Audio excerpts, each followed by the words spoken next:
These running backs all have the potential to be breakout running back one candidates. Guys that can return insane value for where you can get them in your redraft league, in your best ball league, all of them. Here we go, ladies and gentlemen. If you enjoy, smash the like button, smash the subscribe button to help us keep making content. JaVante Williams, we've been saying his name all offseason long. People are asleep on JaVante Williams. Let me tell you, I drafted him in his rookie season in 2021. He played 17 games. He was the RB18, averaged 12 PPR points per game. He actually was pretty good in his rookie year, guys. He played, 50% of the snaps throughout his entire career. He's only played 50% of the snaps every single year of his career. He hasn't had good touchdown numbers his entire career, meaning if he was to get more touchdown and red zone use, his points per game would actually be higher than what you're seeing in the last 4 years of his career. But his yards per attempt, his first 2 seasons of his career, were 4.4 and 4.3. Now, coming off of the brutal 2022 injury where he played 4 games, the next 2 seasons following the injury, yards per attempt, 3.6, 3.7, not good. But 2 years removed from the injury now, do we see JaVante Williams return back to the guy that we all loved in his rookie season? Don't forget, JaVante Williams was a 35th overall draft pick in that 2021 NFL draft. The running back hit rates, the people that return value when you are drafted, basically round 1, if you're a round 1 running back, you're returning value. It's like an insanely high hit rate. The odds of you being a bust are very low. Even round 2, these guys have very high hit rates as well. Think of the guys drafted in round 2 this year. Everyone's all over RJ Harvey and some of the other guys we'll be talking about later in this video. But JaVante Williams, as a 35th overall pick, I mean, he has the profile, and we've seen the athleticism. It's just a matter of opportunity. He's on the Dallas Cowboys. The Cowboys have Miles Sanders and Jadon Blue. Jadon Blue does not have a very good prospect profile. The only reason Jadon Blue is actually relevant this year, and I'm actually high on Jadon Blue as well, is because, he's against Miles Sanders, JaVante Williams. No clear RB1 at this point. So the opportunity is there in this backfield room. I'm not worried about Miles Sanders at all. I think JaVante Williams will be the RB1 on this Cowboys offense that projects out to be a high-passing offense. JaVante Williams has been a receiving back in his career with about 3 receptions per game. I like JaVante Williams a lot this season. He's getting drafted in best ball at ADP of 120. That is insanely too low. It's a great running back value. He can potentially return RB1 upside. If he's getting drafted at 120, I could see him, where does he deserve to, where do I think he could return value at? I think it could be as high as ADP of 50 in the realm of Joe Mixon, Alvin Kamara. I mean, he could tier up as high as 50 spots in ADP, even 60 spots from where he's currently at. Looking at where ESPN has JaVante Williams in your redraft league, they have JaVante at RB number 30, around ADP of 86. It's around round 7 selection. I like it. Next name up is Isaiah Pacheco. Isaiah Pacheco is actually the RB 29 on ESPN ADP redraft leagues. Now, Pacheco, you might be saying, isn't this guy already the RB1? Well, he's not getting selected as the RB1, right? He was the RB1 for the team clear-cut in 2023. He played 14 games, averaged 15.3 PPR points per game, 61% of the snaps, and he was good. This guy, don't forget, he was 7th round draft pick. Pacheco was a nobody. He's actually had a very, very good 2023 season. 2022 rookie year, not good.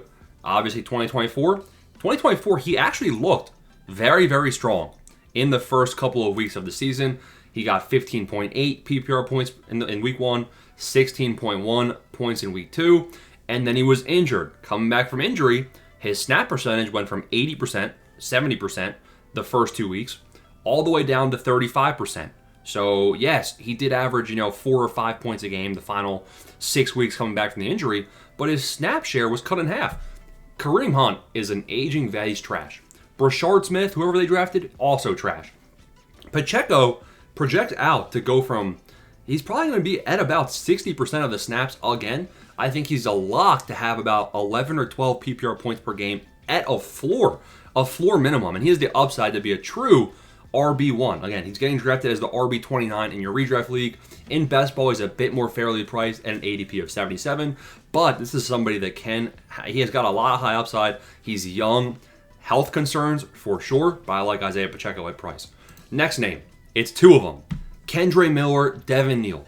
Call it what you want. They're both scrubs in the Saints backfield with upside. Now, Alvin Kamara, I am insanely high on. If we're talking about sleeper picks, Alvin Kamara can win you your league. He's getting drafted around ADP of 50, depending on the format.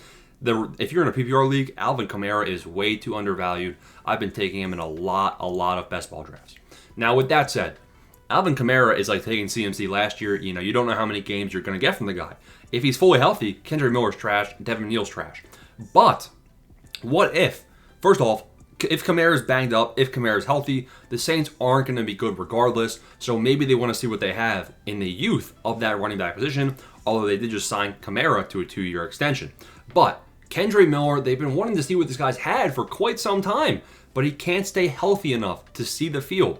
So if Alvin Kamara were to miss time, the rumors are that Kendrick Miller is now healthy. So Kendrick Miller is somebody that could break out in this room. If he doesn't, this is basically his prove-it year for Kendrick Miller as the RB2. Then you have Devin Neal, a good prospect profile, gets taken in the 7th round of this draft. I think that Devin Neal has the receiving upside to kind of balance out what they would lose if Kamara went down. So I like Devin Neal a lot as well. Those two guys kind of stack for some late round flyers in best ball or in redraft leagues, or kind of monitor the waivers throughout the season.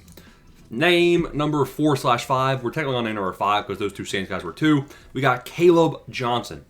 Caleb Johnson projects out to be, they lose Najee Harris, who's getting 250 carries per season, 250 touches per season.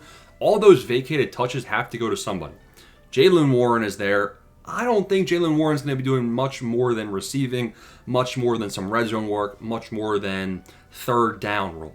Caleb Johnson actually comes out of an Iowa offense. He projects out with a good prospect profile.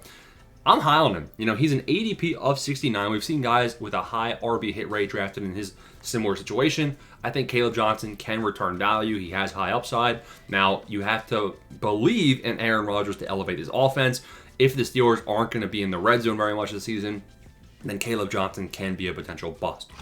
Final name of the video. 2 more names. So technically we're on name 6, name 7. Tyrone Tracy and Cam Scatterbo. Now, who do I think can be the RB1? I think Tyrone Tracy actually has more RB1 upside. Listen, hear me out. I know I'm getting booed. Tyrone Tracy, rookie season. He gets drafted, and he was a wide receiver converted to a running back in his final season of college. Again, wide receiver. He only had 2 receptions per game and only 3 targets per game in 2024. So this former wide receiver wasn't very involved in the receiving game.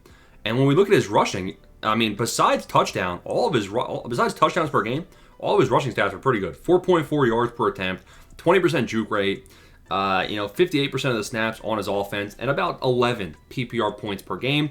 Tyrone Tracy is going to lose some work to Cam Scatterbo. Cam Scatterbo does have upside. Cam Scatterbo definitely can be that receiving back.